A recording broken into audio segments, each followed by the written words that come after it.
Nachádzame sa v priestore VVP Valaškovce a prvá palebná batéria ako budúci nasledovník alebo náhrada za druhú palebnú batériu, ktorá pôsobí v EFP Lotyšsko, sa pripravuje v novozriadenej delostreleckej strelnice na svoje vyslanie do misie s termínom rotácie december 2021. Prišli sme tu vlastne otestovať nové priestory a takisto otestovať novozavedenú techniku, ktorá bola pridelená prvej palebnej batérii, a to je Zuzana 2. Tohto priestoru vo VP Valaškovce strieľame po dlhých 30 rokoch, kedy po trojročných snahách prípravy sa nám podarilo vydobiť si vlastne výcvikový priestor tu na východe. Akurát sa batéria pripravuje na presun a k zaujatiu nového priestoru bojového rozmiestnenia a nových palebných postavení, ktoré sa nachádzajú vlastne od cieľovej plochy nejakých do 13 km, čo nám umožňuje naozaj využiť spektrum munície, ktorú vlastne slovenská armáda nakúpila, a otestovať týmto nové delostrelecké systémy.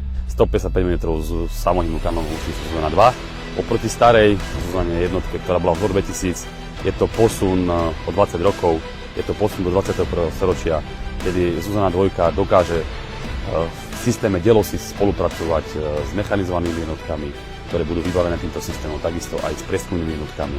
Tento typ delostreleckej techniky je oproti tej pôvodnej tichší, spolahlivejší a takisto presnejší dostrelom, nakoľko sa líši od tej prvej Zuzany dlhšou hlavňou a takisto je rozoznateľná podľa kabíny vodiča. Súčasťou delostreleckej batérie sú pridružené dve delostrelecké prieskumné družstva, ktoré so mnou spolupracujú na pozorovateľni. V blízkosti cieľovej plochy je to nejakých 1000 metrov od dopadovej plochy.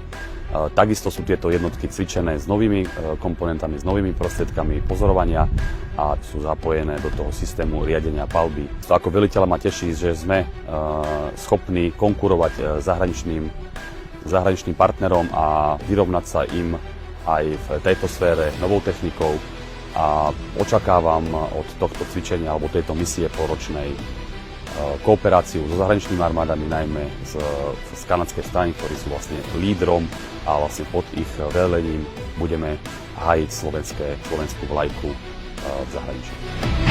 Three, 2,